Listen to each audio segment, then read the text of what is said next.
মায়াপুরে গিয়ে কি কি খাওয়া দাওয়া করলাম সেটাই আজকে তোমাদের সাথে শেয়ার করি, চলো।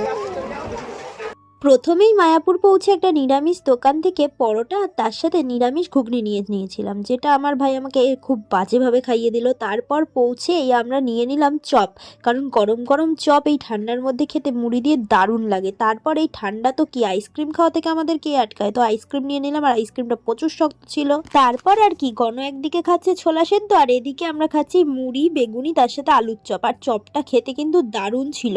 মায়াপুরে এসে প্রথমেই আমরা লেজের একটা প্যাকেট নিয়েছিলাম, সেটাই খাচ্ছিলাম। তারপরে আমরা দুপুরে প্রসাদ নেওয়ার জন্য চলে এসেছিলাম প্রসাদালয়ে, আর সেখান থেকেই প্রসাদ খেয়েছিলাম।